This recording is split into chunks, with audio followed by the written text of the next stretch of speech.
Adventures of Biggles.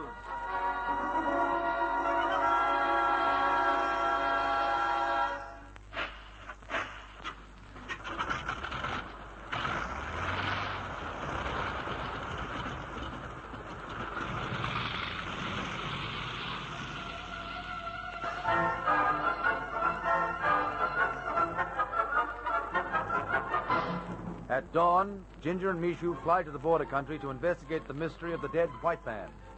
There have been no papers left on the body by which he can be identified, but Mishu recognizes him. It is the game ranger Simmons, and Mishu remembers seeing him at Latonga when Pat and Algy put down there before the storm. For a few moments, the Maasai looks closely at the body, then at the ground nearby. He is quite definite as he tells Ginge that another white man committed the murder. Oh, don't be ridiculous, Mishu. There's been no suggestion of white crooks in this neighborhood. The Black Elephants blokes might have done it, but... Mishu no, Bwana. White man do this. What makes you so certain? Here, look. Bwana Simmons shot in head. Bullet kill him. Yes, but plenty of natives carry rifles. We've already run into the Black Elephant's guns. Black Elephant not do this. Here on ground, Bwana, there are marks. Footprints? Yes, but there are dozens of them. We can't tell much from these. Mishu tell. These footmarks, they native marks. Bangoro who buried Bwana Simmons. And they obscure everything else? No. Here and here. Two other footmarks. By George, they look like boot marks. Boots of white man. This mark made by Bwana Simmons, but this one, white man who kill make this mark.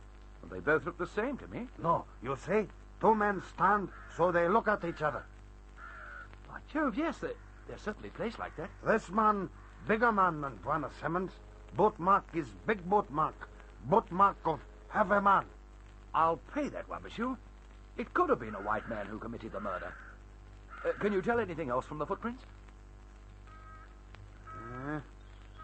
Bwana Simmons come this way, from the bushes. Yes, he stand here and watch for a little time. I'd give something to know what he was watching. Then he walk out and meet other white man. This is all worth knowing, but it doesn't help us much. We'll go back. Hold on, Mishu. Bwana? Mishu, behind you. There's something hanging on the bush. Hand it over to me, will you? Oh, what is it?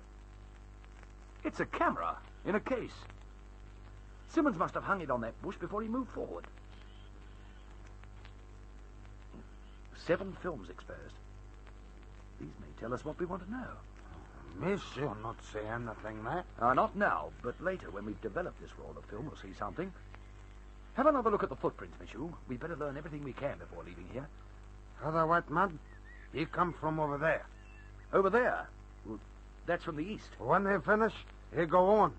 That way. Towards the southwest. Yes, I can see the footprints myself. Follow them for a while, Mishu. They may give some clue as to how he got away from here. Yes, Bwana. I'll scout around here while you're away. There may be something else to see. Monsieur follow little way and come back.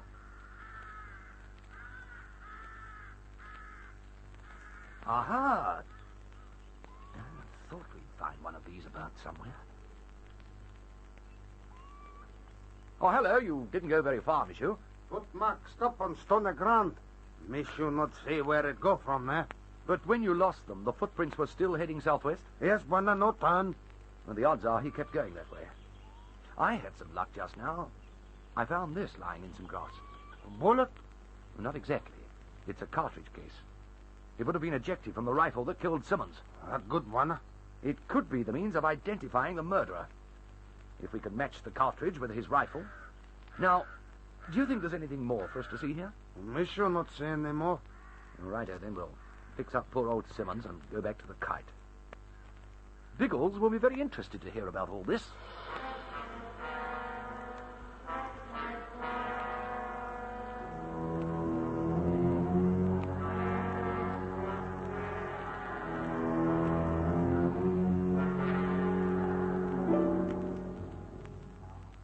I'm on the trail of a mystery. Mishu is with me, so don't worry. Give me another 24 hours, and I'll tell you all about it. Cheers, Ginge. That certainly sounds as if he'll be all right tomorrow. I don't like the rest of the story, though. There'd definitely been a fight in the rest hut. Oh, absolutely, old darling. Furniture knocked over, blood on the floor. All the gory evidence in the world. How long had the blood been there? But not very long, old bean. Less than 12 hours, I should say. Then assuming that the fight involved gin... No need to assume anything, old trout. With Ginger's red thatch, you can take that for granted. I should think so. In that case, he may have been involved at about the time he wrote this note. He may have written the note first, Biggles, and then been caught up in the fight. That's what I'm wondering. If it happened that way, he's in trouble. I don't think it did. The plane was gone, don't forget. Ginger was the only one at Latonga likely to fly it away. We don't know who was there, Algy. Anyone might have come in since you and Pat took off the other day. Yes, by Jove. And there was that game ranger Waller you were talking about. Simmons? Yes, he might have been able to fly. I don't think Simmons would harm Ginge. He's a good bloke. Now, don't let's build a fantastic situation out of nothing. That's the easiest way to miss the really important facts. We Lissies wholeheartedly concur, old sausage. Let's dish up the jolly old facts and observe those under the microscope, what? We've told them all there are, Bertie. Ginge not there, evidence of a fight, and the note. That's all. What about the natives, Algy? Were they still surly? No more than they were when you and I took up Mishu. Oh, I say they weren't very friendly, old bean. No, they hang around on the outskirts of the kraal, but they weren't hostile. They seem to be a tribe that dislike white men, that's all. There's usually a reason for natives to be antagonistic. It isn't as if the Latonga blokes haven't seen much of white folk. Sizzling sausages, no. Their kraal's right beside a Bally airstrip. The blighters should be practically civilized. They're not that. Those natives will bear watching. The black elephant has inspired many of the tribes to indulge in some quiet law-breaking. If necessary, we'll check with the Latonga blokes and see if they aren't trying it too. I better refuel the Mozzie if we're going up there again. She's nearly empty. No, we shan't go today. But baked potatoes, old bean. If you're nervous of those natives... I'm not nervous of them. I'm simply going to keep them in mind if anything goes wrong. But Ginge asked for 24 hours, so we'll give him until tomorrow to finish the job.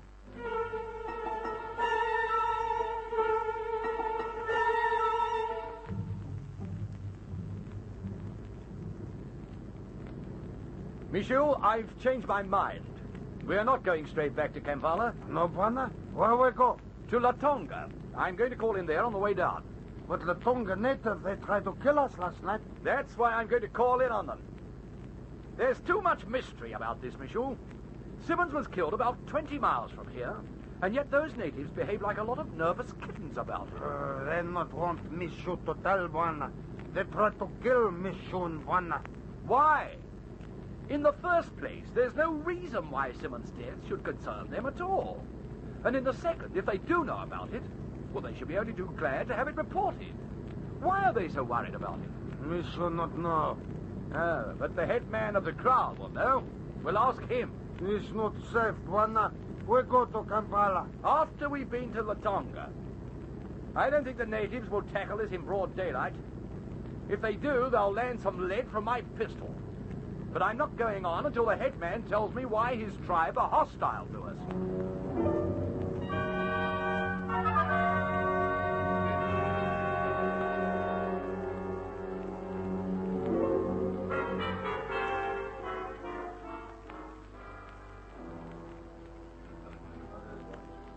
It wasn't long before dawn this morning. These men sneaked into the rest hut as quietly as they could. Obviously, they meant to do us some harm. You know about this, of course. Not no, Bwana. Ah, don't give me that. They were your men. No. Maybe other crowd. Not Latonga. Did you recognize the men, Michu? No, Bwana. Mishu think they come from this kraal, but he was not sure. Oh, very well. I don't suppose we can press that one. But men from this village did try to stop Michu reaching me last night. That's true, isn't it, Michu? Yes, Bwana. I hear men say they come from Latonga. All right, mister, what have you got to say to that? Sun go hot. Time for drink. You come to my house. What's all this, Michu? He want us to drink with him. Good headman do that for visitors. All right. We'll go inside. But I'm warning you, old man, my gun's ready and waiting if there's any trouble. No trouble. We drink, then talk.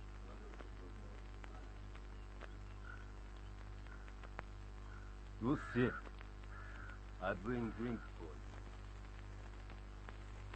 I suppose this is all right, Michu. All headmen do this, Bwana. We're safe while we watch.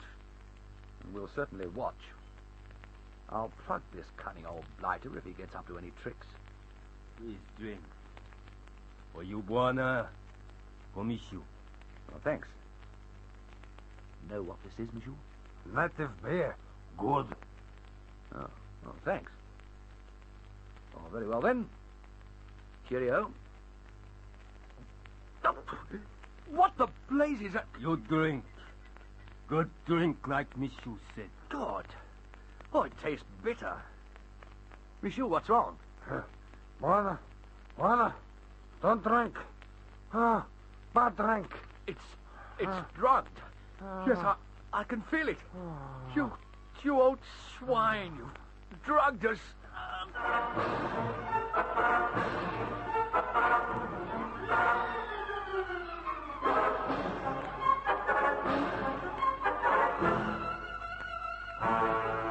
Ginger fights to regain consciousness, but like Mishu, he can feel the effects of the drink overpowering him. Why are the Latonga natives working against them?